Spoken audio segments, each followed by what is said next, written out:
Welcome back to the Andrew and Ian Show. I'm Andrew Serwick here again with Ian. Hi, Ian. Uh, we came into this week, looking at the NFL and college football, and we're like, yeah, this is gonna be a pretty easy week. No, no, it was just pure fucking chaos, man. First of all, what did you think of this weekend, and also how you doing this evening, man? I'm doing pretty good, man, but I'm a purveyor of chaos. I love it. So I'm ready to dive right on into it. Yeah, so let's get right into it. Thursday night football, we had the Eagles hosting the Commanders. The Eagles winning this one 26 to 18. I believe I picked the Commanders. I don't remember if you did or not. But I also picked Washington. okay, so yeah, we both failed on that one. Ironically, I actually picked the Eagles to win in my Pick'ems league, and so I mean, there we go. There, I mean, I came to second place this week in that. But yeah, Eagles, they came out and they shut down this Washington offense pretty well. Um, Jaden Daniels had only 191 yards in the air. He threw one touchdown and one pick. Jalen Hurts, though, no touchdowns thrown, but 221 yards on 18 completions. Saquon Barkley, hell of a game from him, though. 26 carries, 146 yards, two touchdowns. I think, we're starting to see this Eagles defense especially turn around these last couple weeks. They started off the season not looking too good defensively and even offensively. At times this season, they've kind of just not clicked, but the last couple weeks, especially on the defensive side of the ball, this Eagles team has been really, really good, and now they sit atop of that NFC East. Yeah, you said it. The big key here for Philly is they now sit on top of the NFC East, and they just beat their direct competitor head to head, especially considering Dallas is garbage. And, New York is, they're not competitive at all this year. So beating your only direct competitor in a head-to-head game like this, albeit a stupid scheduling flaw, it's a good win for Philly. And at the end of the day for Washington, sitting at 7-4 with the rookie quarterback is not the worst thing in the world. But like you said for Philly, Jalen Hurts no touchdowns in the air, but Saquon Barkley didn't have anything on the ground, at least scoring wise, until the fourth quarter. So that's a little something to watch about. But their defense, like you said, they went from a bottom three unit overall last year. So they're, I think, in the top 10 right now. So they're making big improvements on that defensive end. Yeah, they've really and even like they started off the season slow defensively, but they've really turned it around the last 3 or 4 weeks now. So you like to see it. You don't like to see that as a Lions fan, but uh, if the Lions keep doing what they're doing, Philly's not taking that number one seed away. Speaking of the Lions, they hosted the Jaguars. The Lions winning this one 52-6, and this is why Jared Goff should be in the MVP candidate talk. He's really not, but he should be. This man is all grit. He comes back after throwing 5 interceptions last week against the Texans to come out 24 for 29, 412 yards, 4 touchdowns in this game, no picks. The craziest part about it, all but one of those incompletions were uh, were throwaways.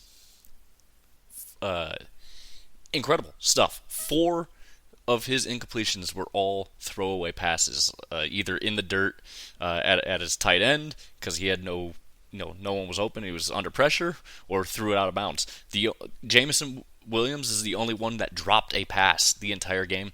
Amon-Ra St. Brown, 11 catches on 11 targets, 161 yards, 2 touchdowns. The defense, obviously, they did what they did. Zadarius Smith, welcome to the Detroit Lions. I mean, he recorded half a sack, but the pressure rates increased. It's amazing what can happen when you have an actual DN that can rush the passer. But yeah, nothing but good things to say about this Lions team. They are now 48-15 against the spread since mid 2022. Yeah, like you said, nothing but good things to say about the Lions. And the fact that they're sitting 9-1 through 10 weeks, And this is their best 10-game stretch in, what is it, almost 100 years? It was like since the 1930s.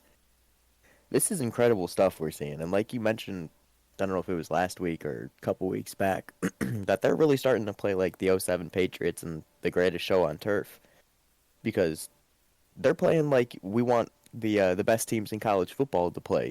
This is how we see a top four team in college football playing against lesser opponents, just absolutely beating the doors off them. You don't see this happening in the NFL, but now you do, and this is now like the third, fourth time the Lions have absolutely just dismantled an opposing team. It's just not fair.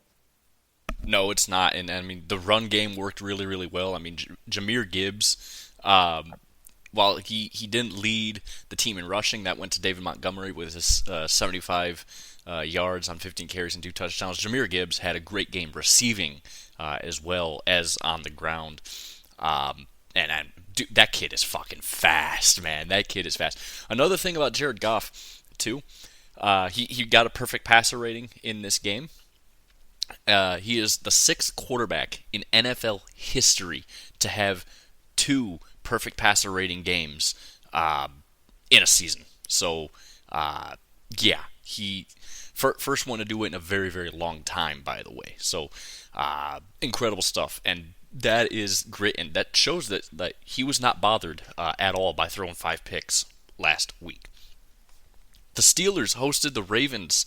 The Steelers winning this one 18-16. And look, the Steelers proved that their defense is truly legit because they just shut down what was at the time, going into this week, the best scoring offense in the league.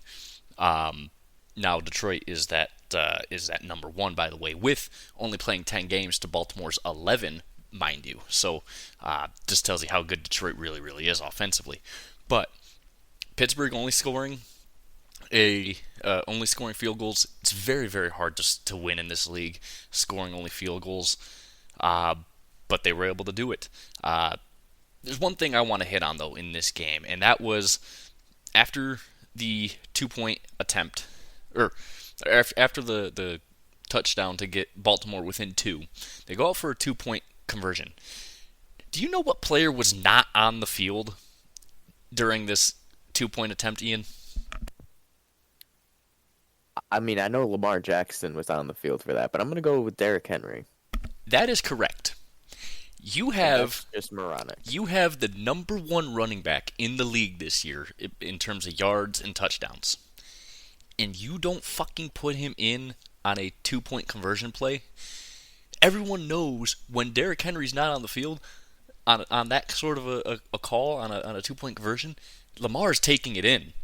They had Lamar sealed up instantly. You put Derrick Henry out there now, the defense has to try and cover both of them, and you're just not going to be able to do that. So that was just terrible, terrible, coaching malpractice this week. I think it was one of the biggest coaching blunders of the weekend, and it ultimately cost, I think, Baltimore the game. But Lamar Jackson did not look good in this game, and neither did Derrick Henry. I mean, Derrick Henry had 13 carries for 65 yards. Lamar Jackson went 16 for 33 and 207 yards. One of his worst games this year in terms of completions. This Steelers defense is fucking elite, man. Yeah, you said it. This Steelers defense really showed who they are this week. And I mean, you held, like you said, the highest scoring offense in the league coming into this game to 16 points. And you beat them without scoring a touchdown yourself. I mean, finally the Steelers offense came back to earth with Russell Wilson at the helm without scoring a touchdown and throwing a pick. But at the end of the day, the defense got the job done. And like you said, absolute coaching malpractice at the end of the game to not have Derrick Henry on the field, even if you're not going to give him the ball. Like you said, it opens up that option that the defense has to account for, and it gives Lamar or another player an easier time to get the ball in. Yeah, I mean, if you don't have Derrick Henry out there, you're not gonna fucking score a 2-point conversion. But yeah, I mean, Steelers, they won the turnover battle 3-1. I mean, they played a really good game. Offensively, though, and here's my problem too, is that this was, I mean, Russ looked great the last couple weeks through the air. The Ravens have one of the worst. They have a bottom five secondary group in the league, and they were only able to put up 205 yards through the air and only 23 for 36 and no touchdowns at all. I genuinely don't understand how you do that, but that's just the Steelers being the Steelers there for you. The Patriots hosted the Rams. The Rams winning this one 28-22. With the Patriots slowly coming back in that second half, but it just really wasn't enough to get the job done. But Matt Stafford, really good game from him. 18 for 27, 295 yards, 4 touchdowns. Really good game. Kyron Williams had a great game on the ground for the Rams as well, with 86 yards. No touchdowns, but just able to get the job done. And yeah, I mean the defense did a good enough job to win this game, but here are the Rams sitting, I believe, second in their division, maybe third. Either way, they're 5-5 with 3 other teams in their division.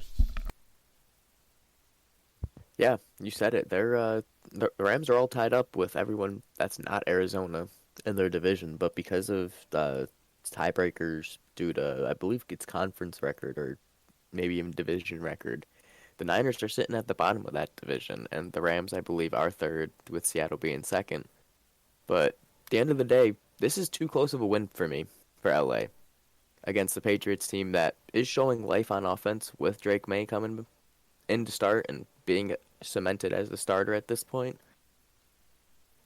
It's just, you have Puka Nacua and you have Cooper Kupp, and both of them scored and had over 100 yards receiving. You only won this game by 6 points, though. A little shaky on LA. If they manage to make the playoffs, they might win the wild card round and then get booted out the next round, but I'm not as high up on them as I might have been, when they were getting Puka and Cooper Kupp back. Because if this is the offensive performance they're going to get against the Patriots, how are they going to do against a better team? That is very true, and I want to just bring up something that you mentioned real quick. Yeah, Drake May has made this Patriots offense show some life lately. It's a shame that he's having to get the ball out super quick, and he's not able to really make the reads and make the plays that he wants to. But he had a really good game, and he's come out as one of the better rookies in this class.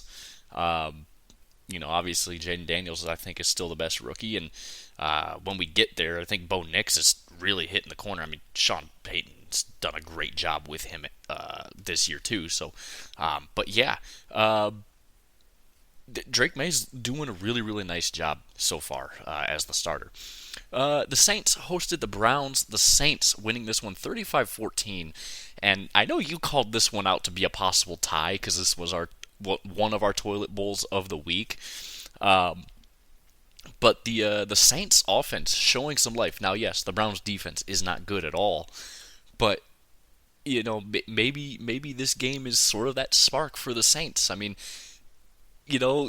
with what's happening in Atlanta, the Saints are still in this division race this year because now they have the same record as Tampa. So I mean, they might have some life here, but again, don't want to read too much into it because the Browns are not good defensively.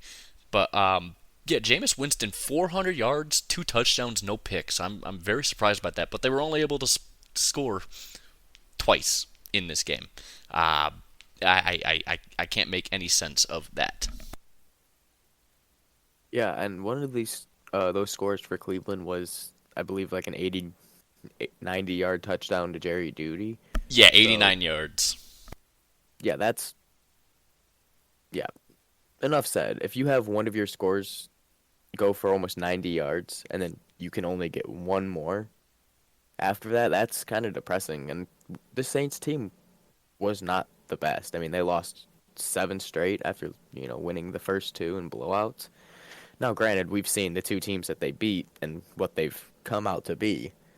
So it's not all that impressive that they won those first two games. But at the end of the day, they won last week and beat Atlanta. And that, like you said, if Atlanta keeps sliding, New Orleans could sneak in above Tampa. Now, granted, Tampa might be getting Mike Evans back, so we'll see. But if the Saints can keep this up, they might be able to sneak in as a sub 500 NFC South winner. Yeah, they just might be able to. The other toilet bowl of the week, the Jets hosting the Colts. The Colts winning this one 28-27. And, it was a good game. Anthony Richardson back as starter, named starter to end the year. And he actually had a pretty solid game. 20 for 30, 272 yards, one touchdown. He ran for two touchdowns as well in this game, especially a late, fourth quarter touchdown to get the lead. And, they tried to go for a 2-point conversion, which made sense. I mean, why not, go for it when, you're only up one. If the Jets somehow pull together to get themselves in the field goal range, they could win the game that way. But ultimately, the Jets just suck. So, Aaron Rodgers also sucks. But, yeah, Anthony Richardson, a solid game from him. Maybe sitting him out those 2 weeks lit a fire under his ass. And he's starting to get where he needs to go, but he's still got a long way to go for him. As for the Jets, though, you just hate to see it. You just hate to see it. As a Lions fan, you just hate to see Rodgers having such a hard time and being so trash in New York. You just hate to see it, man. Yeah, you said it. The Colts, they find a way to get a win against a really struggling Jets team. And they made moves at the deadline and thought that they were going to go all in, but they just haven't found a way to make the things happen. And as of today, I believe they fired their GM. Yeah, So I was just going to get to that. Moves outside of Aaron Rodgers. And I still believe for Aaron Rodgers and the people and the players that he brought over from Green Bay are the issue. Because they were losing games in Green Bay, and that's why he was upset with Green Bay, and that's why he left Green Bay. So why did you bring the players that you were playing with in Green Bay and still losing games with in Green Bay? Like it seems like common knowledge, but at the end of the day, for the Colts, you did what you were supposed to. You're supposed to beat a lesser team at this point. Granted, the Jets might be more talented, but at this point, like we said, it's a toilet bowl game. It's a toss-up. But my issue is with the Jets. Sauce Gardner has gone, 35 games without a pick 30. or something like that? Yeah, I was going to get to that too, because, Sauce Gardner, 35 games without an interception. Now, that is not good. That's over 2 seasons ago now at this point. Yeah, and you've had Aiden Hutchinson get multiple since then. So, just saying. Womp womp. But no, getting... they fired Saleh. That wasn't the issue. Now they fire their GM. It's just like you're getting rid of everything but the actual problem on the team, and we all know who that problem is, and it's a certain player, not the coach. It wasn't the GM, although the GM did have a big hand in bringing this guy in and the moves that this guy wanted, but it's not gonna solve the issues in New York, and at this point it's just like why not just wait till the end of the season to fire your GM? It doesn't make sense to do it mid-season after you already fired your head coach. If you fired them at the same time, sure, but firing them at different times is just stupid at that point, especially when we're this far into the season. The Titans hosted the Vikings. The Vikings winning this one 23-13, and this game, this game kind of made me realize that the Vikings, while they're good, they're not as good as anyone really thinks they are, and especially as good as Vikings fans think they are. Because look at it this way. They weren't even able to score a touchdown against Jacksonville, and the Lions just lit them the fuck up. And now you're in a pretty close game. You almost let this Titans team come back into the game in the second half, but your defense did just enough to not allow that to happen. Um, but yeah, just ultimately, I don't think this Vikings team is as good as a lot of people think they are. They are a good team, don't get me wrong, but they are not nearly as good as people want them to be. Sam Darnold, though, no interceptions this week, but 20 for 32, 246 yards, 2 touchdowns. That was enough to get the job done.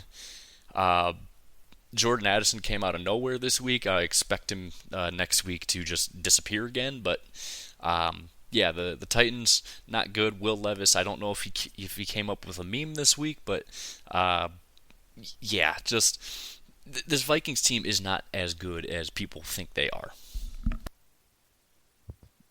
Yeah, you said it. If you just compare, common opponents to some of these teams in the other divisions, even or comparing to other teams in the NFC North with Minnesota, they're not playing games for a team that people said had the best offense in this division or like best offensive talent at skill positions. They're not putting up many points. And for a team who has arguably the best wide receiver in the game, you're only targeting him 8 times. Why is Justin Jefferson getting less targets than Amon-Ra St. Brown? And I can explain why Jordan Addison broke out. It's because I benched him in fantasy this week. But, I mean, you also consider, though, he was targeted 8 times and caught 3 of them. How many of those targets, of those 5 missed targets, could have gone to Justin Jefferson and could have gotten you more points at that point? Aaron That Jones is ran the true. ball 15 times for 39 yards. How many more of those attempts could have gone to Sam Darnold in the air to try and get something going? You only had 82 yards on the ground. Why are you running the ball 33 times, averaging 2.5 a carry? It's I, ridiculous. I, You I, just can't have it. I don't understand it. But yeah, no, I mean, just looking at common opponents, the Lions are beating the shit out of teams that the Vikings aren't even close to. Now, yes, the Lions only beat the Texans by 3, and the Vikings absolutely blew their doors off. But that was earlier in the season when the Texans really had nothing going offensively and couldn't really just do a whole lot. And now this Texans team is a lot better. Um, they added some people at the deadline, so I mean they're a much better team. So, but you look at the Titans, you look at the Jags, and these are games that the Vikings are barely winning, and well, maybe not so much the Titans, but definitely the Jags, and the Lions blew both of their doors off. So I mean, look, this Vikings team is good, but Sam Darnold, I'm afraid to see Sam Darnold in the playoffs because I feel like he's just going to be like even worse than Kirk Cousins is in the playoffs. The Dolphins hosted the Raiders. The Dolphins winning this one 34-19, and yeah, you know what? This was just a really good game for the Dolphins. They're now sitting 4-6. Tua's looking really good. 28 for 36, 288 yards, 3 touchdowns. Yes, it is the Raiders. The Raiders suck ass outside of the defense, but well, I shouldn't even say the defense outside of Max Crosby. Uh, and the Dolphins still have an outside chance at the playoffs, but this wild card race is really, really, really heating up in the AFC, especially because there's a lot of teams that can easily make it, and some teams that are on the outside looking in that can also easily make it. So they're in a hole, but this is just a nice win to get themselves closer to that 500 number, but they still have a long way to go down, 2 games below 500. But either way, this was a really, really nice offensive performance from Miami. And if you see more of that, you're going to keep winning. Yeah, you said it. This is a get right game for Miami. I mean, they've been trying to stop the bleeding. When Tua came back, they still ended up losing some games. But now here we are. I mean, like you said, the Raiders are not good. Outside of Max Crosby, they're pretty bad. And this just goes to show, you know, and Tua's still playing very well. Brock Bowers, though, had a breakout game for, 13 receptions, 126 yards, and a touchdown. It's kind of similar a little bit to Sam Laporta, although, Brock Bowers is literally one of the only options they have. Well, So, now that Adams is gone, he is the only option they really have. true, and that's why he's getting 16 targets a game. But, like, that's why I said it's kind of similar to Sam Laporta, because Sam Laporta wasn't getting 16 targets in a game. So, it's good to see a rookie tight end get some production in the shit environment that he's in. But at the end of the day, he's only going to give so much because he's limited by his quarterback play. So the Raiders, they're playing for the number one pick against the Jags. And Miami, like you said, they have an outside chance. And if the teams below them keep losing like they are, and some teams above them start losing, they could sneak in. Yeah, they definitely can. It's hard. I mean, they're not going to win their division. There's no way in hell they're winning their division. But you know, I mean, the rest of the AFC is looking pretty tough too, especially out in the AFC West to try and catch those teams right now. But it's still possible. It's an outside chance. I mean, you're still below Indy in the standings, and Indy's not any good. So, uh, yeah, I mean, Tua missing all those games definitely hurt their chances for the playoffs this year. You imagine Tua didn't get a concussion again, they'd probably be in the division title fight right now. To be honest with you, the Bears hosted the Packers. The Packers winning this one 20-19, and this game kind of went how we both expected. I think. I don't think either of us expected Green Bay to only win by one, but we expected it to be somewhat close, and we also expected it to be somewhat lower scoring, and it definitely was. Because this Bears defense is good, their just offense is terrible. And Caleb Williams, another game. I believe that's now 5 in a row without throwing a single touchdown. Uh, yeah, it was just not a great game. Jordan Love had an okay game. I mean, he went 13 for 17 for 261 yards, one touchdown, one pick. But yeah, just this Bears defense did a really, really good job of slowing down this Green Bay offense, and I mean the Bears controlled time of possession. They had 36 minutes of time of possession in this game, and they could have won this game. They had chances to put this game away. The offense just could not finish, and it's kind of been a problem, especially over the last 5 weeks for the Bears, who started off really, really strong, and now they're 2 games below 500. And the Packers, they slip away with one yet again.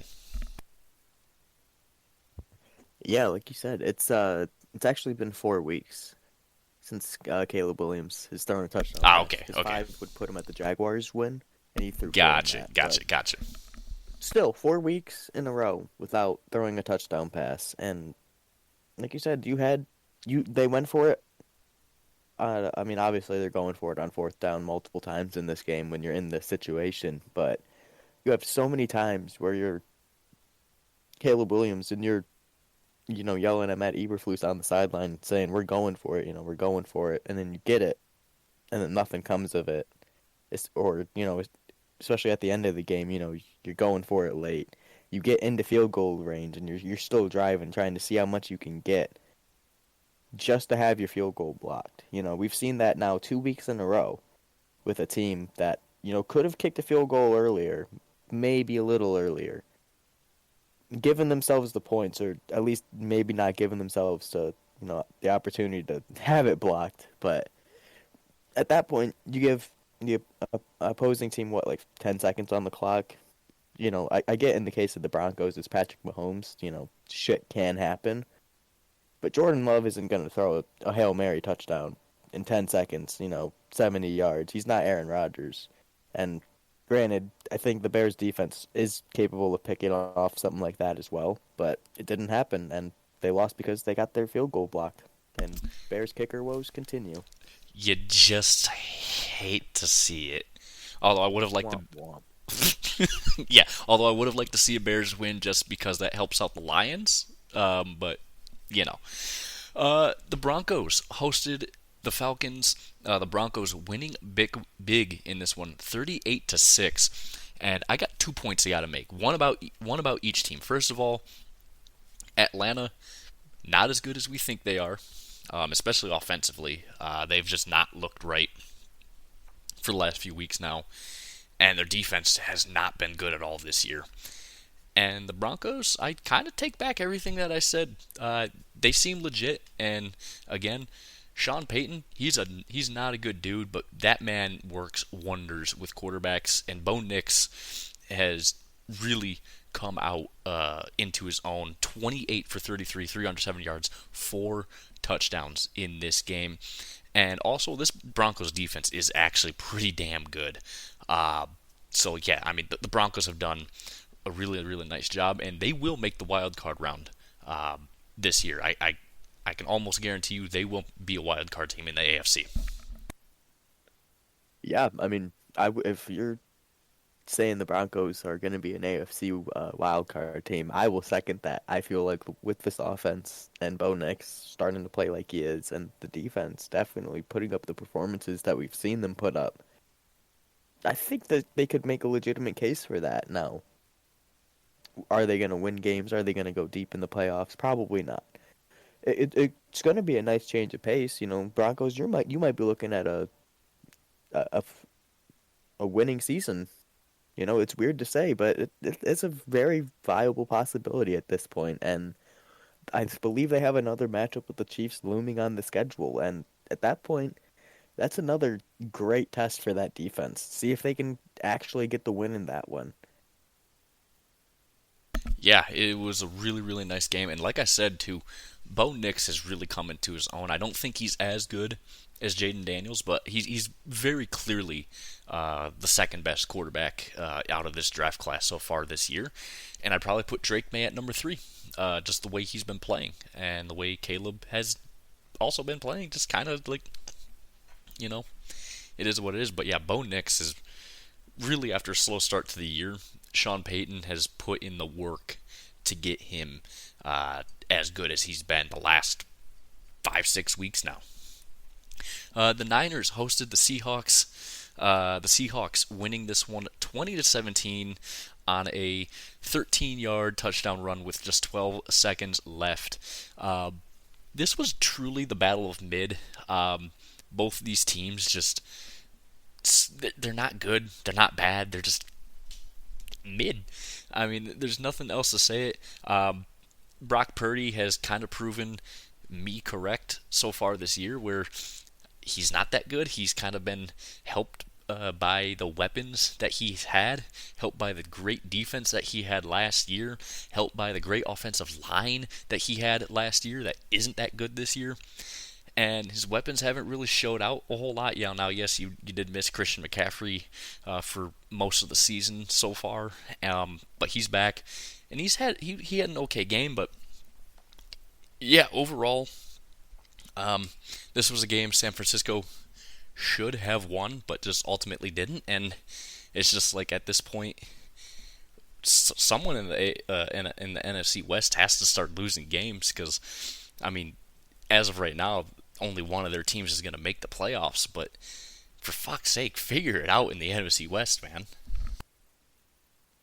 Yeah, I'm kind of tired of it. Like, it's cool that they're all above or 500 or better, but like at the end of the day, like none of these teams outside of maybe Arizona are even good, really. Like the Rams are capable of being good, but like I said, I'm suspect on them being unable to score more than 28 points against the Patriots. But Seattle, this is a very good win. I believe this is the second matchup against San Francisco already. Yeah, and they lost the first one by 12 points. So winning a game with Christian McCaffrey back, I think is a very good sign for Seattle. But at the end of the day, this is I feel like this is an any given Sunday kind of moment for Seattle. I don't think they're necessarily the better team. They just won the game. And my concern now, if I'm San Francisco, is not with Brock Purdy because we knew he was not as good as we all thought he was, and everyone was talking him up to be. He was the next Mr. Irrelevant. He was going to be the savior. Blah blah blah blah blah. No, he's going to be irrelevant very soon. But Christian McCaffrey, he's running the ball 19 times. He's got 79 yards, averaging 4.2 yards a carry, with a long of 11 yards. That's a little concerning, but considering the injury he came off of, I'm not altogether surprised that his production has dropped. And he had a drastic drop in the receiving game this week, too. I believe he had 2 less catches and almost a third of the yards.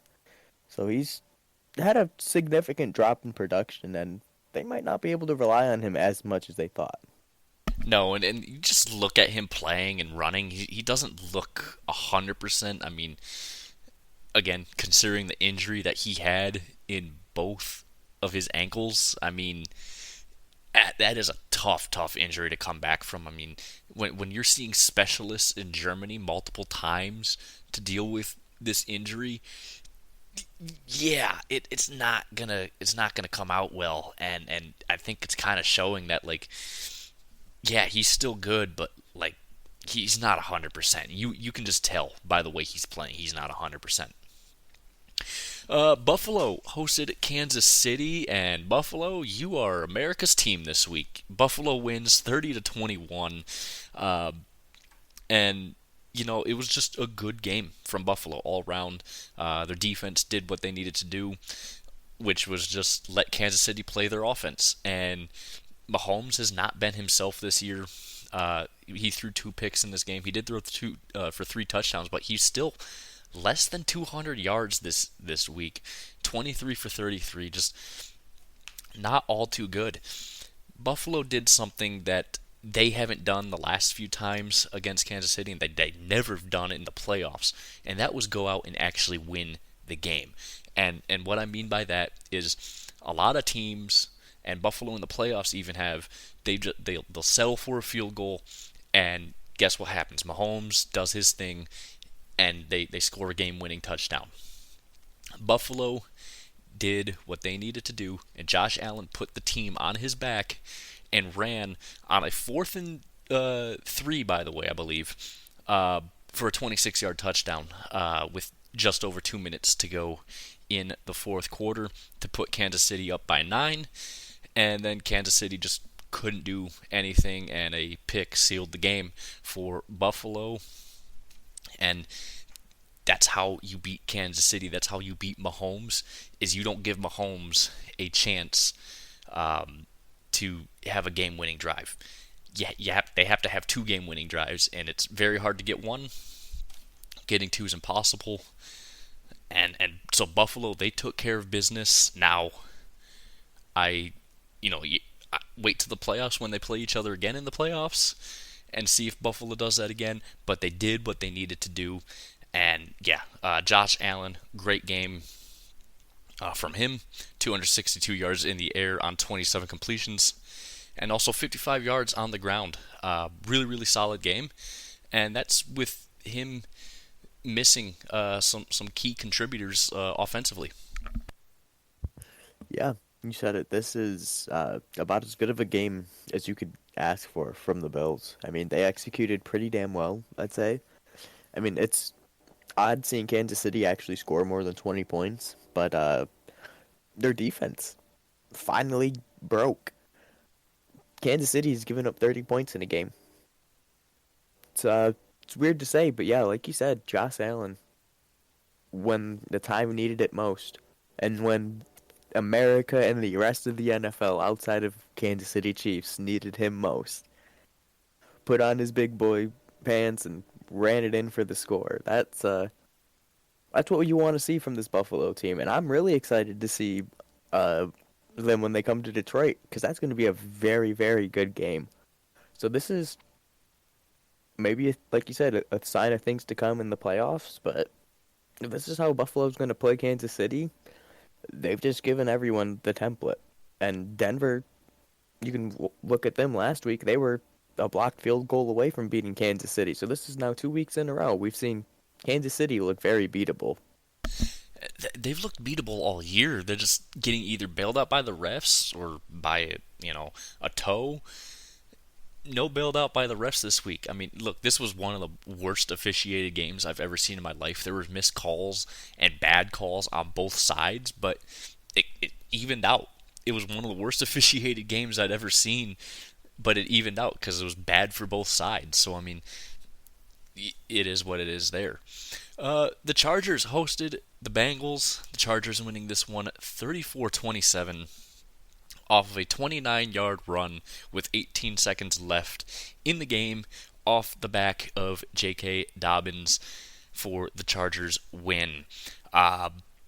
Look, this game was really weird. I mean, the Chargers were up 24-6 at the half. I mean, they were doing everything they wanted against this Bengals defense, and this Bengals defense is bad, and the offense couldn't do anything. They came back in the fourth quarter. It was tied up, late or early in the fourth quarter off of a nice Jamar Chase touchdown, and yeah, it was kind of a stalemate the rest of the way. And then that last drive for the Chargers, they go downfield, they win it. Look, this Bengals defense is awful. They have a top 5 scoring offense, this Bengals team, but their defense is what's really costing them games. Jamar Chase looked pissed after this game. You could tell he kind of wants out at this point. I think him and both probably Higgins probably just want out at this point because they're not winning games and they're putting in so much great performances and nothing's changing. It's just, yeah. Justin Herbert had a pretty solid day from him. 17 for 36. You don't like that completion percentage, but 297 yards and 2 touchdowns.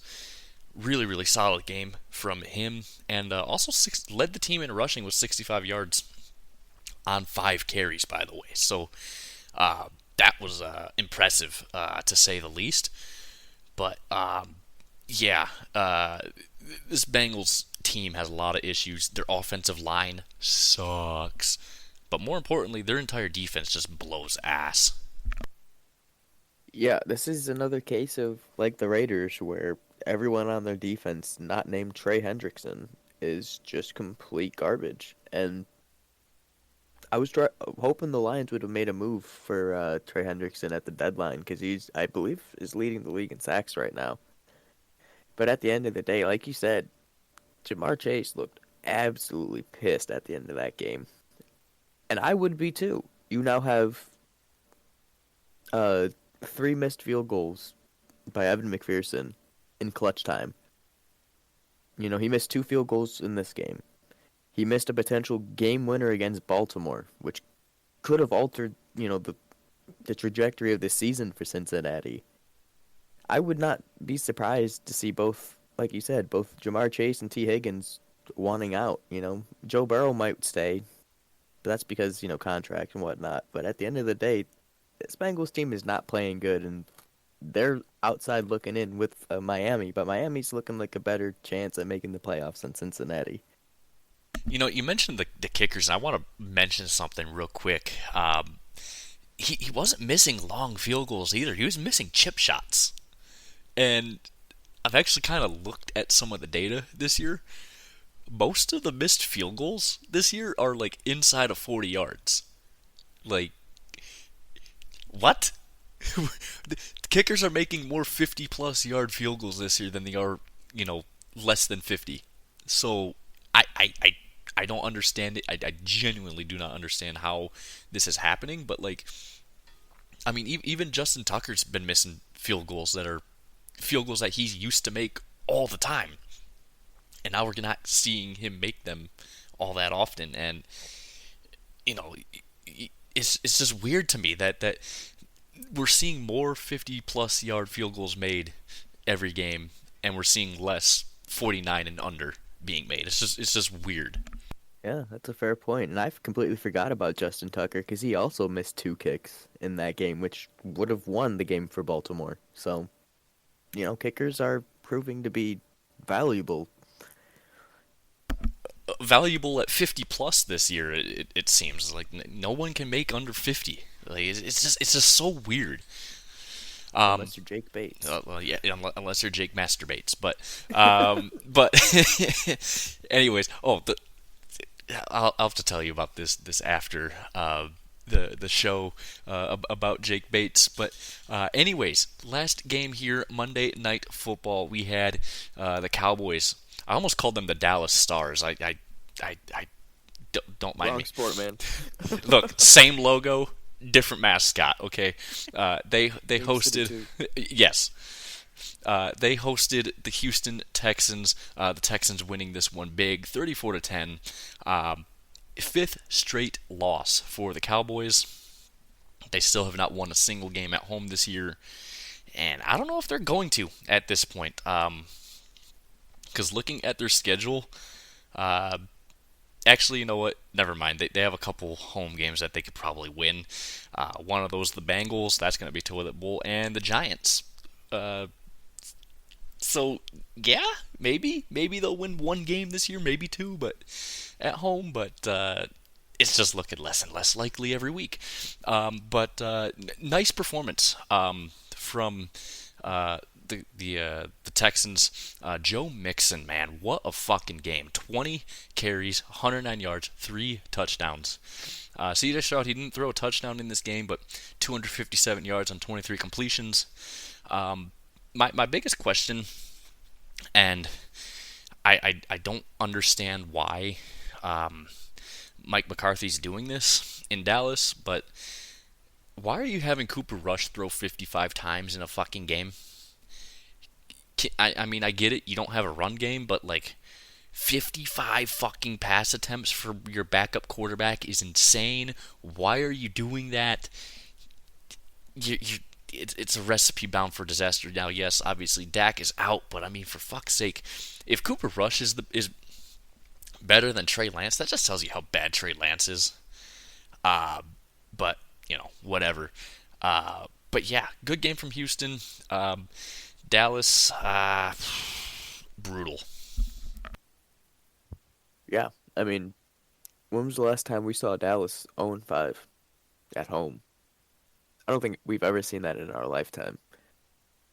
And I mean, like you said, if you're having Cooper Rush throw 55 times in this game, how bad it really is Trey Lance. If at any point through 55 pass attempts, you say, all right, let's bring in our third string. Let's see if he's any better, any bit marginally better. This game wasn't competitive. I mean, Houston scored more points than Dallas did all game in the first quarter. So take that, as you will. But Dallas, for Jerry saying they're going all in the offseason, this is pitiful. Yeah, we're going all in this offseason, and you didn't do anything. And you just extended Dak and CeeDee, and that's about it. That's all. You sure went all in, Jerry. You sure fucking did. Um, All into the toilet bowl. yeah, exactly.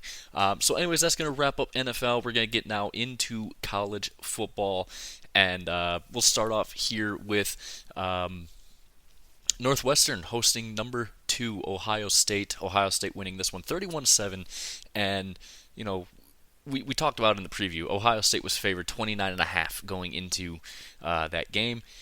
We both said they're not going to cover because it's a look-ahead spot to Indiana. And what do you know? They did not cover. So, good call on both of our ends there. We said it wouldn't be close, but they just wouldn't cover. Hey, there you go. But no, solid game from Ohio State all around. I mean, yes, Northwestern blows, but yeah, on to Indiana, I guess, for them. Yeah, you said it. We called it. They weren't going to cover, but they were going to win big, and it's on to Indiana for their second big test of the year. So let's see if Ohio State can actually beat a ranked team. Oh, they're gonna blow out Indiana. They are. I cannot wait to do Thursday's episode. They are gonna destroy Indiana, because Indiana hasn't been tested. Arkansas hosting number 3 Texas. Texas winning this one 20-10, and another game that we called that we said Texas will win, they won't cover. That 13.5, and boy were we right again. They didn't. I said Arkansas is going to keep this one close with Texas. I didn't expect the score to be this low. I thought we'd see a little bit more out of each team, but this is kind of how Arkansas plays. They're pretty damn good defensively, offensively, not so much. But holding back this Texas team to only 20 points is really, really impressive because their offense is really good. Now, it's not as good as it was last year because they lost so much, in that receiving core to the NFL last year, but they're still a good offense, really good offense. But yeah, Texas wins this one by 10, and we were right, 2 for 2. Yeah, I mean, this is one of the few weeks in college football we actually had a good start in the week. But like you said, Texas wins again. They play kind of close to Arkansas. It's a double-digit win, but at the end of the day, like you said, we knew that Arkansas was capable of playing better teams especially in the conference, close. But we didn't think that they were going to win. But at the end of the day, now Texas, only the one loss. I believe they're the lone SEC team without multiple losses. So all but a shoo-in for the SEC championship at this point. Yeah, pretty much. We're 2 for 2. Now we're 3 for 3. Number 17 Colorado hosted Utah. Colorado won 49-24. We both said they'd win and cover. They won and covered.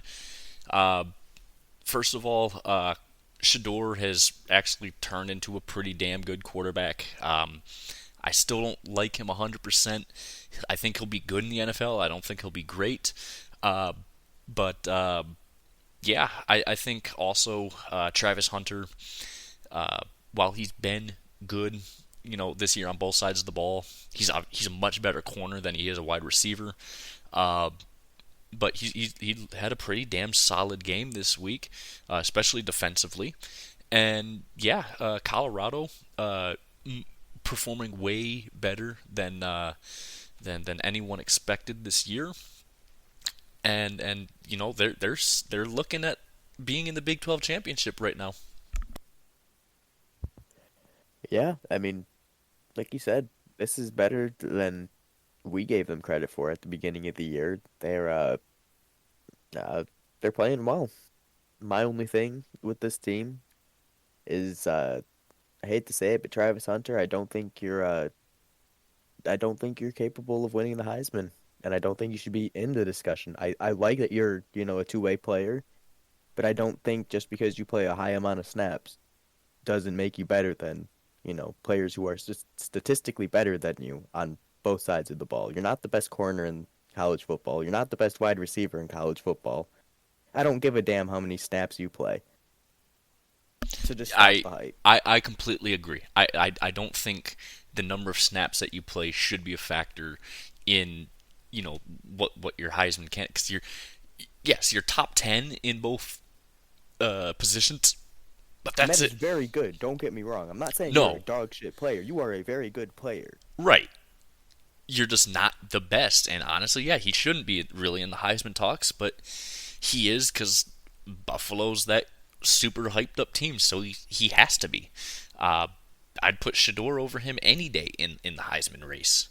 But again, I'd also put a lot of players above him in the Heisman race. No one really cares about total snaps played. It's not a stat that's really worthy of winning a Heisman over. Uh, Right. And at the end anyways, of the day, they won the game. yeah, they won the game, and we're 3 for 3 on picks and covers so That far. has to be the best start we've had I in think I think college week. It has to I, be. I think it is. Here's where we fail because I don't remember if we picked Clemson to cover or not on this on 12 and a half, but I do remember us picking Clemson to at least win, and they did that. I just don't remember if we picked them to cover or not. But yeah, Pitt hosted number 20 Clemson. Clemson wins 24-20. Pitt kind of came back in this game. It was 17-7 at the half. No points scored in the third quarter, and then Pitt started to come back in this game. But and in fact, Pitt led with a minute 36 to go in this game, 20-17, and Klubnik ran it for 50 yards. You know, basically right out of the gate and scored a touchdown, and that sealed the game for Clemson. So Clemson got the win. They didn't cover. I don't remember if we picked Clemson to cover or not, but I know we picked Clemson to win. So there's that at least. Yeah, I was gonna go through the video and see if, but yeah, I don't really care at this point. We did pick Clemson to win, so I'll take it. I'll take what we can get at this point. But like we've been saying, we weren't too high on Pitt, and this just goes to show where we were coming from. I mean, this is what now their third straight loss. Yeah, and I mean, SMU is a good team. We knew SMU was a really, really good team based on their record, and that's why they lost that one. Losing to Virginia was kind of like all right, this is, our shade on them earlier was kind of palpable, and now a third straight loss to Clemson is like, all right, your slim playoff hopes are done. Your slim ACC championship appearance hopes are done. So you're bowl eligible, so good for you on that. But at the end of the day, you're not really playing for much other than a better bowl game. Yeah, and that's really all it is at that point for them. Here we are 5 for 5. Navy hosting number 25 Tulane. Tulane winning this one 35-0. I was actually surprised Navy has scored 0 points in this game, but impressive win nonetheless from Tulane. Tulane has been really, really good all year. They're keeping their playoff hopes alive. The only way they're gonna make it though is if Boise State loses a game or two.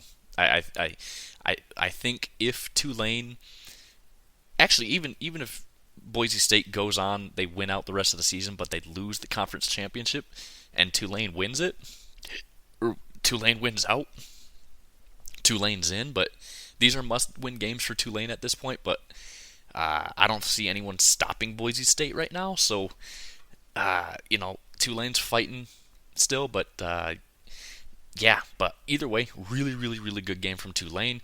Again, to hold this Navy offense to 0 points, very, very impressive. Yeah, you said it. This is a Navy team that we've seen prior to them running into the wall that was Notre Dame. That they were just playing like Army. They were dumpstering teams, and then they lost to Rice the following week after Notre Dame, and it was like, all right, so maybe this offense isn't, right.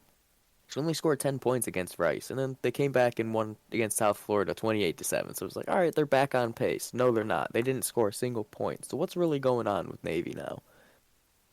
They've now lost 3 of 4, and it's just, you were having a really great season. You were on a direct collision course, to have a one-loss or undefeated Army-Navy game in the final game of the season, and then possibly seeing them again in the AAC. But now those hopes are dashed, and they're not in the playoff race at all anymore, and they're definitely not, or they might have a chance in the American, but with the 2 losses in Tulane and Army, both 7-0 in conference, I think Navy's all but done. And like I said for Pitt, they're just playing for a better bowl game at this point. Yeah, Navy's done. I mean, 2 losses in conference when the 2 teams ahead of you are both undefeated, and there's only 1 game left for Navy this year. I believe there's 2 games left for Navy this year. I mean, it's possible, but it's unlikely because Tulane's rolling, Army's rolling, but again, Army also has to play Notre Dame still, but that's not going to help Navy at all when it comes to conference play. But yeah, either way, Tulane, great game. 5 for 5. 6 for 6, buddy. Number 10, Alabama hosting Mercer. Bama wins. They cover 52-7. Jalen Milroe, I think he's the best quarterback in college football right now. In terms of just being a complete player, he's just got it all. He can run, he can pass. He's finally healthy, and we saw it last week. He looked amazing. He still looked good this week. He didn't look nearly as good as he did last week, but he also didn't play the full game, obviously. So, but yeah, Bama good win over unknown FCS school.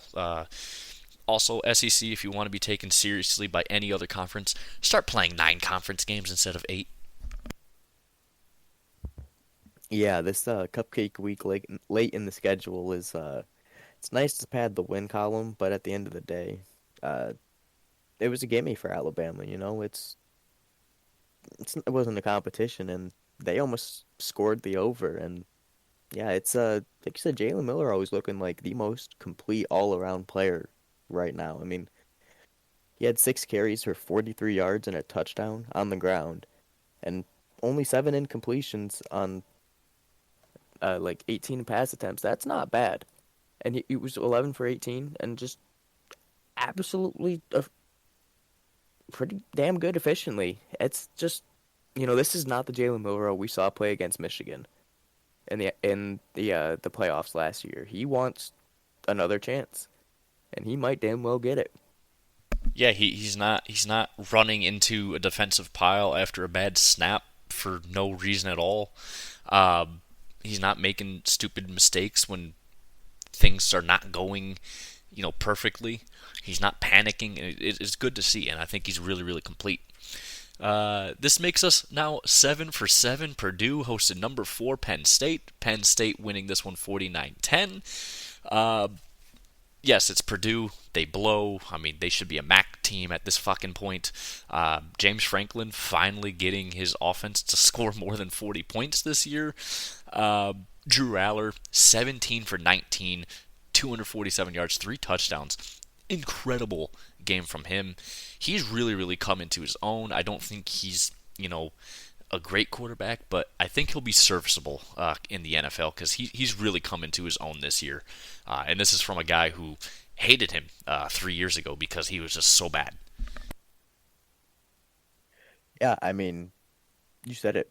Drew Aller has been one of the biggest surprises this season. I mean, I didn't think he was going to be a good quarterback. I didn't think he was going to be competent, but he's been playing really well. And like I said about Jalen Milroe, he's playing very efficiently. I mean, 17 of 19, 247 yards and 3 touchdowns. He threw more touchdowns than incompletions. It is against Purdue, but it's a really good game. And Purdue, like you said, they should go to the MAC. And speaking of MAC, they currently have a team who is on a winless watch. Kent State is 0-11 right now, and they lost today. And they only have one game left now. That is, oh boy, oh boy. Go to the FCS. Just go to the FCS. Yeah, let's Give drop up. Kent State to the FCS and move Purdue to their spot in the MAC. I think that's what we should I do. think I think I agree. Put Kent State in like I don't know just put him in the worst division in the FCS and then just let it roll. I just think yeah. Uh, this game puts us now 8 for 8. Number 8 Notre Dame hosted Virginia. Notre Dame winning this one at 35-14. They win. They cover or no Virginia covered. I don't know. I don't think we picked Notre Dame to cover, but I know we did pick them to win. Uh, Good game from Notre Dame. I mean, this was one of the better defenses I think Notre Dame's played this year. But Riley Leonard had a solid game for once. He threw for 33. He threw 33 times. He completed 22 passes, 3 touchdowns, 1 pick. I mean, solid outing from him. And yeah, nothing really else to say other than Jeremiah Love. You are elite. You're not Ashton Genty, but you're elite. Yeah, you said it. Jeremiah Love, you are elite. And Riley Leonard's looking like a competent quarterback. And Notre Dame, barring, like you said, I think Boise State might get in over a one-loss Notre Dame just because of the quality of their losses. Notre Dame's But going to get in at this point, I think, unless they lose to Army. I'd say, barring a loss to Army, Notre Dame might get in. But I feel like if it's down to Boise State and Notre Dame, I feel like Boise State gets the nod if they win out because of the quality of the loss. I have a hard time believing that Notre Dame's going to miss out of the playoffs just for one loss. Well, I agree, I especially seeing how many SEC teams have multiple losses. right. I just don't see it happening. Now, if Notre Dame loses out, they lose to Army, and they lose next week in their last game of the season. Yeah, absolutely. But as of right now, I don't think Notre Dame is losing to Army, quite frankly. But yeah, but yeah, it's Notre Dame. I mean, if they keep playing like this, I mean, they're playing a lot better than they were to start the year too. Um, but they just need to keep it up. Otherwise, yeah, they could very well see themselves out of the playoffs with another loss. Number 14, SMU hosted Boston College. This is another game we picked the winner. I don't think we picked them to cover though either. But they hosted Boston College and they win 38-28. Yeah, this was just another game for SMU that just inches them closer to that ACC title game, and they're outside looking in for the playoffs, but they go and they beat either Miami or Clemson, whoever ends up in the ACC title game between those three. You know, they're in the playoffs, and I think even just a ACC title game appearance for SMU, that might get them in to the playoffs. Personally, Yeah, I mean, you said it. Looking at SMU's schedule, they have Virginia and Cal left before the presumable ACC championship appearance. And going into that game 11-1, like you said, I feel like that appearance in the ACC championship might be enough for them even if they lose just because of the situation in the SEC. Now, granted, I depending on who they play in that ACC championship game depends obviously on seeding because if it's Clemson who has two losses, obviously a champion ACC champions and Clemson is going to get that bye just because of how they're going to do seeding. But at the end of the day, this is a very good season for SMU. You know, you move to a brand new conference and you're looking like you might take the conference, like one of the other teams we still have yet to cover. yeah. So yeah, that's 9 picks of at least winners in a row. I don't remember exactly with the covers. I remember some of our covers what we picked. This is where it starts to go downhill for us really, really fast. Stanford hosted number 19 Louisville. Stanford getting the win here 38-35 over Louisville. We both picked Louisville to win in this game. And yeah, this is where it goes downhill for both of us because, oh boy. Yeah, Stanford out of nowhere fourth or second half comeback because they were down 21-30 21-13 at the half, and then later third quarter down 28-13, and then all of a sudden this Stanford team just comes back. This Louisville defense gave up, and Stanford gets the win here. Yeah, I mean, it's just funny that we saw two upsets like this that were one was the number 19 team in Louisville, one was the number 18 team, and they both lost to this score of 38-35. And I guarantee you, neither of us picked the winner in that game. We picked we picked the loser in both those games, and we picked a couple losers coming out of the rest of what we have here. So that's why I said we go downhill fast from here after a nice 9-0 start for us. Yeah, so we hit the cliff here, and yeah, I mean, a Stanford loss is not pretty for Louisville, and I mean, what was a really good season for them, they're now 6-4. They were ranked. They're obviously dropping out of the rankings because of this, but they're no longer competitive, and they're scratching for a bowl game at this point. They're bowl eligible. I don't think they're going to improve their bowl standing that much with two more wins. No, they're gonna go play a really shitty bowl game, and I mean that's about it. Because all the bowl games now all the good bowl games are playoff games now. So there's that's that what it is. It is what it is there. But yeah, Louisville in and out of the rankings all year. They clawed themselves back into the rankings, and now they're out of it, and they're going to be out of it the rest of the year. another one where we picked the loser.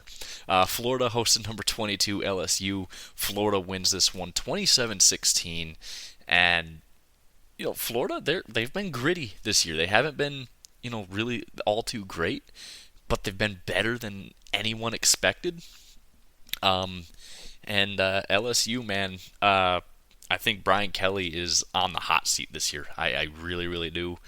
Um, this team has gotten worse over the last couple of years under him, and I don't see how he's if they lose another game, if LSU loses another game, Brian Kelly's gone. He's 100% gone. Yeah, I would have to agree. He has LSU has Vanderbilt and Oklahoma on the schedule left. If they lose either of those two games this year, Brian Kelly is absolutely out of LSU. This was a program that was competing for the top of the SEC and the top of, college football before he took over.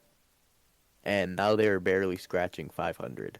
They're 2 games above 500 right now, and they have potential to end 4 games above it, but it's nowhere near where they should be.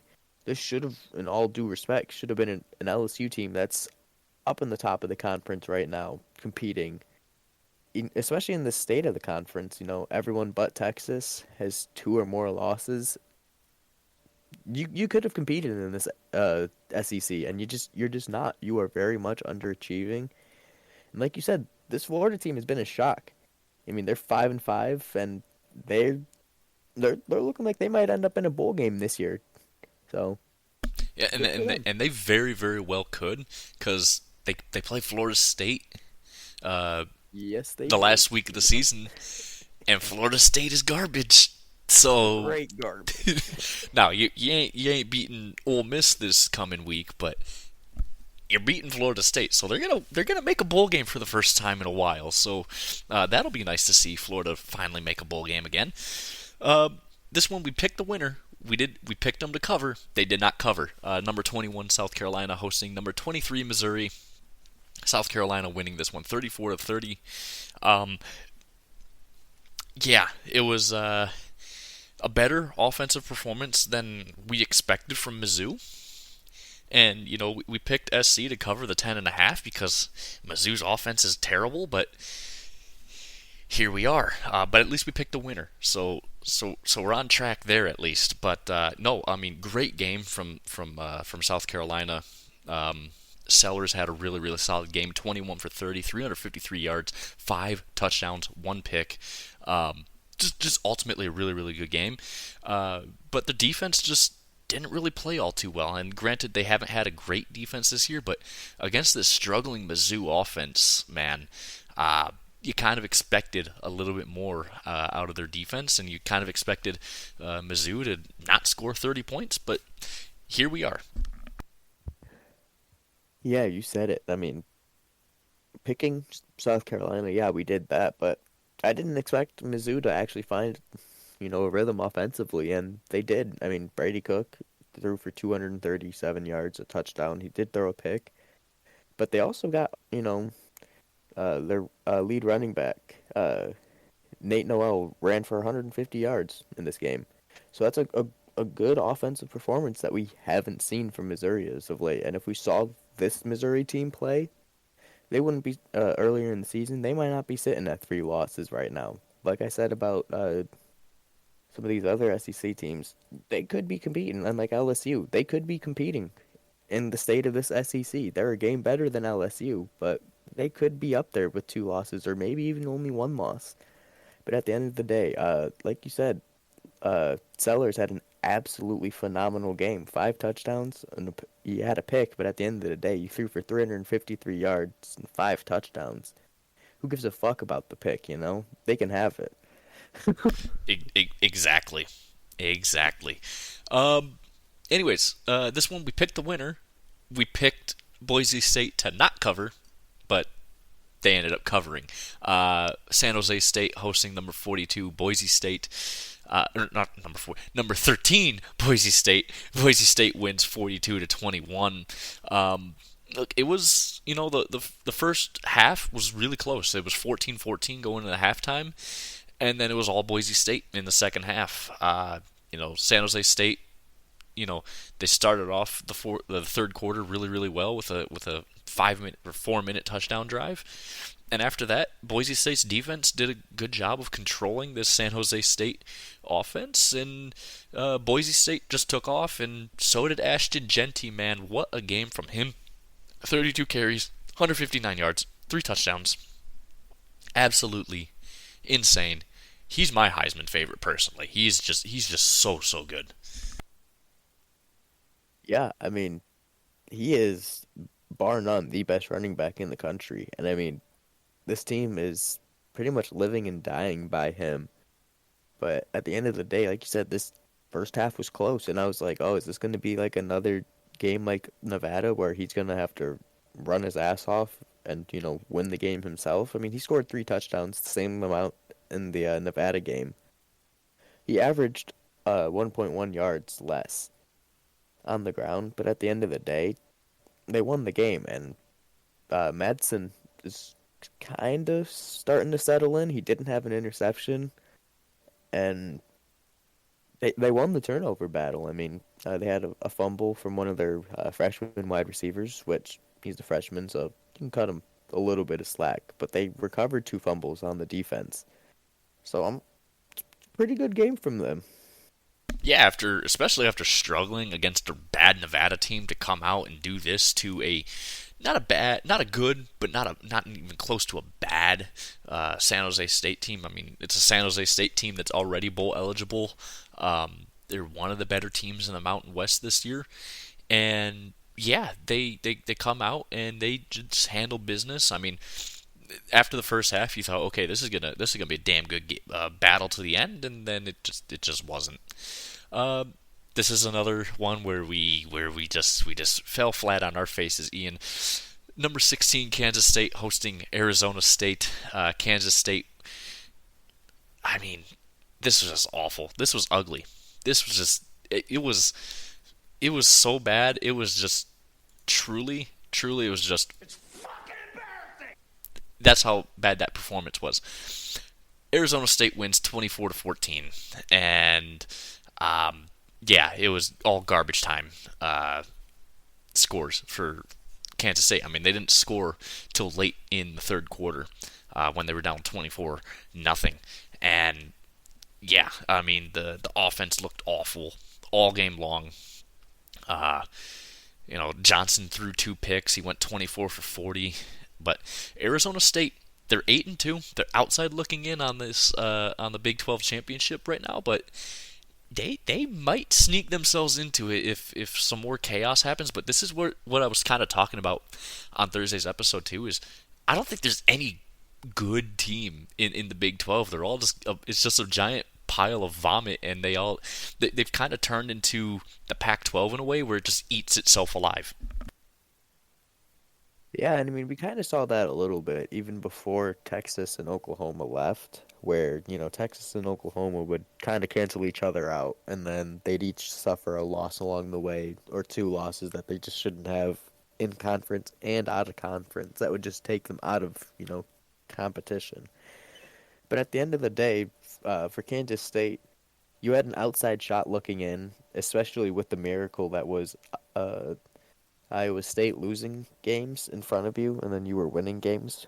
But now you've lost a game, and now Arizona State jumps you. Doesn't matter that BYU lost because your hopes are pretty much shot, and you're bowl eligible by a game, so you're happy about that. But that's about it.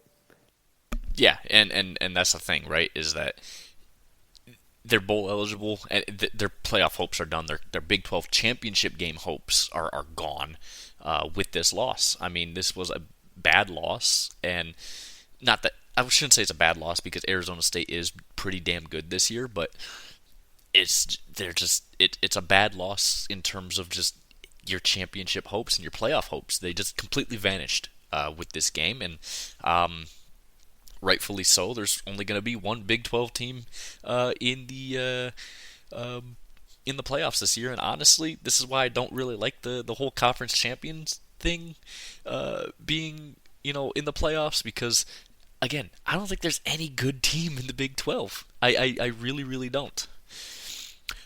This game, I told you it was going to be very, very close to the end because it's Wisconsin at night and Oregon on the road in the Big Ten for the first time ever, going to Wisconsin at night. I said Oregon would not cover. I said they would win. They just wouldn't cover. I don't remember if you said they would cover or not. I don't think you did, but I know you picked Oregon to win, at least. But this was a great game to watch. I don't know if you watched any of it, but I told you I was watching this game. It was worth it because it was a really, really good defensive battle. Wisconsin, though, hosting number one Oregon.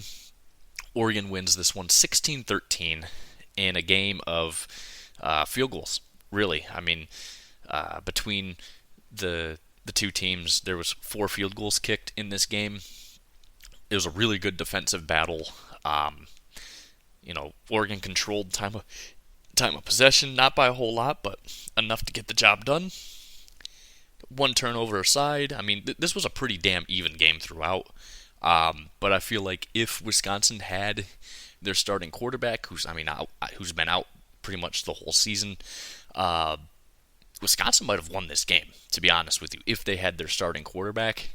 But either way, I think Oregon, while I still think they're the best team in the country by far, they got their first, I think, real scare this year because they could have lost this game because they were down to Wisconsin 13-6 heading into that fourth quarter. Yeah, you said it. This was Oregon's first scare, really, since Boise State. I mean, yeah, you could say Ohio State, but Ohio State's a good team. They're supposed to scare you. You're supposed to play Ohio State close, and you still gave up 31 points to Ohio State, so it's not like they, played them. But it was a good game for Oregon in that one. But that's what you expect. You expect two colossal programs like that to go head to head like that. So, like, it's a close one, and yeah, it's what you expect from Wisconsin at night. It's a different atmosphere, and it's not just because it's getting into November and December, and the weather's going to start taking effect, especially getting later at night. It's just a different feeling out there in Wisconsin at night. It's just different out there in Madison. Like you said, it's one of the toughest environments to play in at night, not including the weather. And Oregon, they got the win, so it's a good test for them, and it's a good win for them at the end of the day. But like you said, I think Wisconsin might have been able to pull off the win if they had their starting quarterback. Yeah, I do, and Wisconsin. I mean, their pass game struggled against this Oregon defense, and again, you have your starting quarterback who's much better than Locke in. Yeah, you probably end up winning this game, not by a whole lot, but but this was one of those games where it was just like it was classic Big Ten football, in terms of just like the atmosphere. Wisconsin at night is such a good atmosphere. They get that jump around going, the crowd's into it. I mean, it was such a good game to watch. Just like not even just the game, but just the atmosphere around the game. It was incredible. Number 12, Georgia hosted number 7, Tennessee. Georgia winning this one 31-17, saving America from witnessing Tennessee in the playoffs. Thank you, Georgia. I don't like this Tennessee team at all. I really don't. I think their coach has like one of the biggest punchable faces in the entire FBS. To be honest with you, it's just yeah. I don't know why every time I see him I just want to punch him in the face. It just looks very punchable. But Georgia, they got the good Carson Beck in this game. Went 25 for 40, 347 yards, 2 touchdowns, no picks. But yeah, I think you mentioned this in the previews. If Imaleva had, an elite game, that's how they're going to beat Georgia. And he did not have an elite game. Georgia's defense stepped up and shut him down for only 20 completions on 33 attempts and 167 yards and no touchdowns in this one. And yeah, but like I said too, it depends on what Carson Beck you get, and you got the good Carson Beck this week, and he showed up. Yeah, like you said, The Carson Beck who showed up against Texas showed up against Tennessee and may have just kept Tennessee out of the playoffs. But I mean, we'll see what happens across, football and how the committee decides to rank these 12 teams. But at the end of the day, this is yet another high-powered ranked win for Georgia to bolster their resume. So even though they're sitting at 2 losses, it's almost impossible to keep Georgia out of the playoffs. Yeah, and we can actually go over the rankings if you want after we do this real quick, just to or at least do the top 12, and maybe a couple of the teams outside looking in right now. But yeah, this might have taken Tennessee out. Number 15, Texas A&M hosted New Mexico State. This one was a pick that we both made to win and cover, so we're back on track for now. Texas A&M winning this one 38-3, and against a really bad New Mexico State team. That's what you want to see out of this Texas A&M team, and there's nothing more you can say. They're beating teams they're supposed to beat. They're covering against teams they're supposed to cover against. So, props to them, but I just don't think that they're the best team out there, especially in the SEC. Yeah, I mean, right now, they're sitting second in the SEC because of their conference record, and they're only 5-1 in the SEC, just like Texas. Could you So could you imagine having Texas versus Texas A&M 2 weeks in a row? It's not going to happen because they if play Tex as the last week of the season, well no but if Texas A&M loses to Texas, they're not going to make the SEC championship game. But if Texas loses that game, I don't think they're going to make the SEC championship game. that is fair. But I mean, like we've seen some crazy chaos already this season. But like you said, I'm not high on this Texas A&M team. We'll see who they really are at the end of the season when they play Texas. But at the end of the day, I think that's going to be a punch your ticket to potentially the playoffs and, like you said, the SEC championship game for A&M if you beat Texas. But like, this is a good win. It's a win against a team that you needed to beat and cover. You just wish you had this last week against South Carolina. But at the end of the day, you're 8-2 and you're tied for the top of the SEC based on conference record. But overall, you have one less win than Texas. And then this is where we both get our final loss, I believe. I don't remember if you picked the winner or not of this last game, but New Mexico hosted number 18 Washington State. We both picked Washington State to win, not cover, and well, New Mexico wins 38-35. Just disappointing all around, especially because you only scored 7 points at Washington State in the second half. You went into the half 28-14, and you didn't score till late in the fourth quarter, where you went up 35-31. And then, yeah, your defense just quit on you with just over 3 minutes left in the game, and New Mexico drives down the field and they win the game with a 1 yard touchdown run with 21 seconds left. It's a bad loss because you were expected to beat this New Mexico team not handily, but by 2 scores, about 10 points roughly, I believe that's what the spread was. Yeah, you were 11.5 point favorites. You were supposed to handle New Mexico, and you just didn't. And you allowed this team to come back on you when you were dominating them in that first half.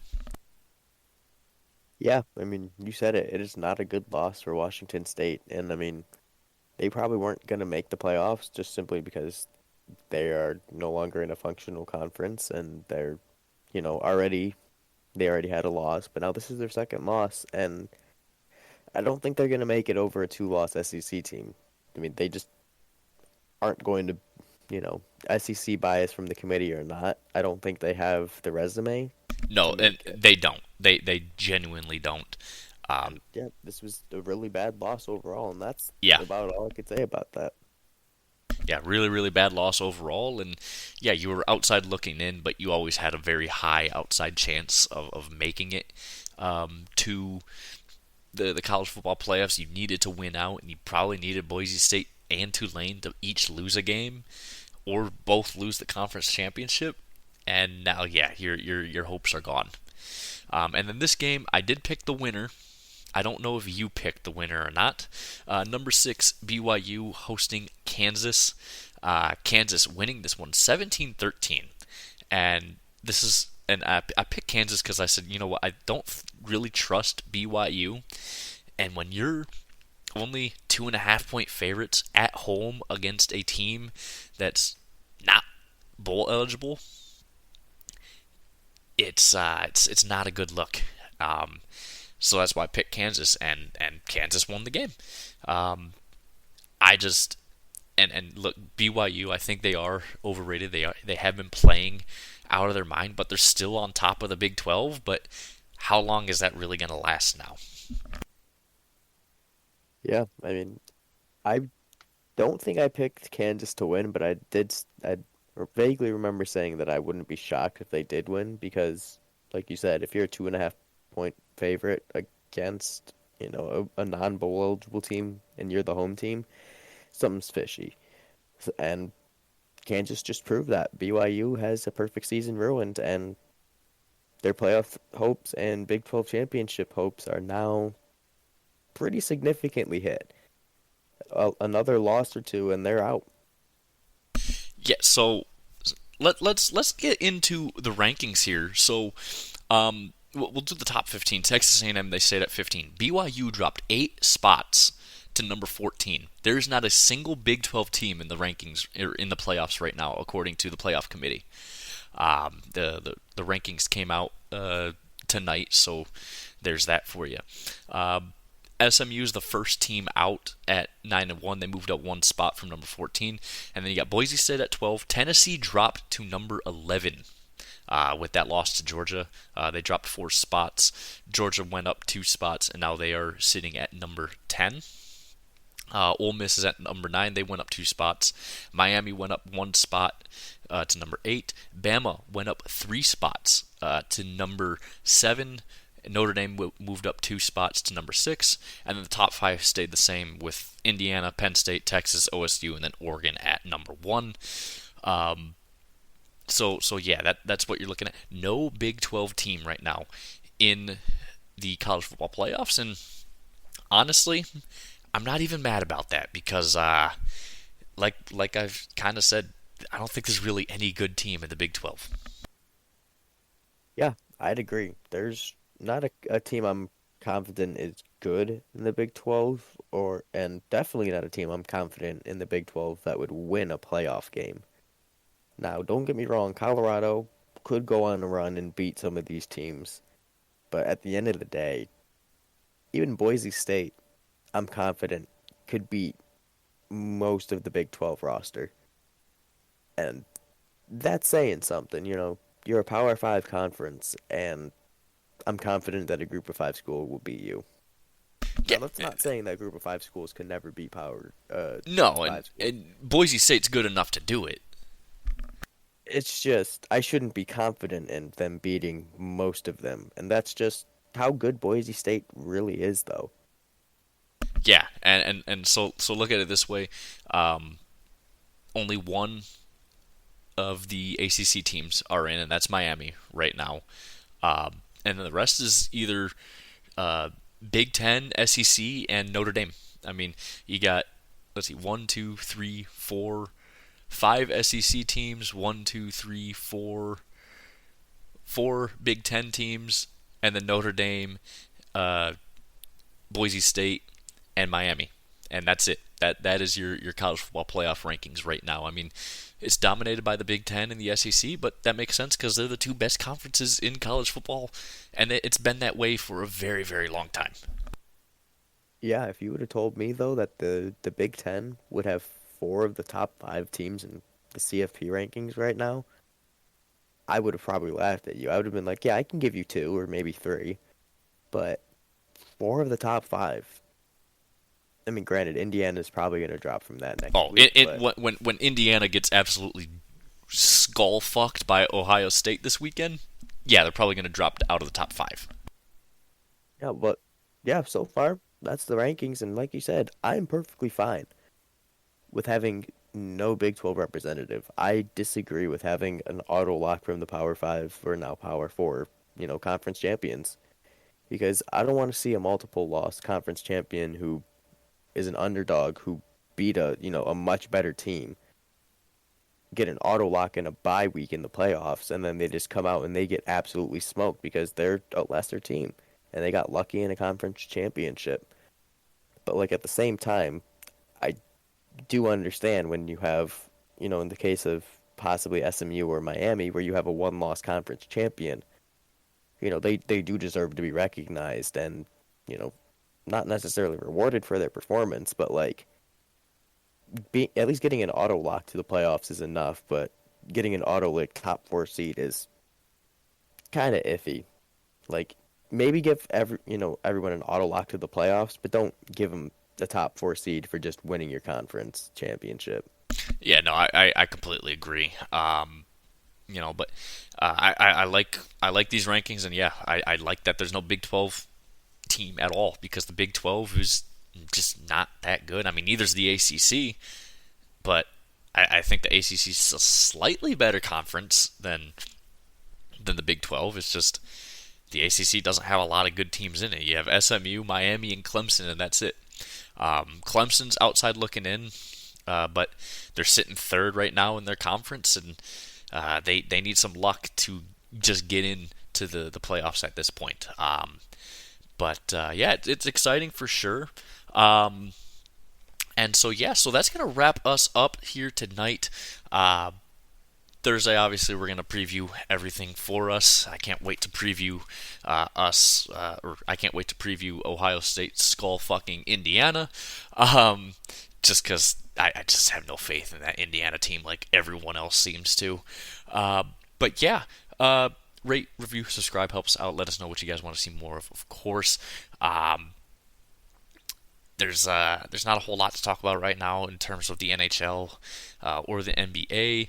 Although Ovechkin's out week to week right now, which is not good for his goal record chase, but he'll still get it. Maybe not this year now because he's out week to week with a leg injury, but I think regardless he's still going to get that. But outside of that, yeah, there's nothing really crazy to talk about. So thank you guys again so much for listening, and we will see you guys on Thursday.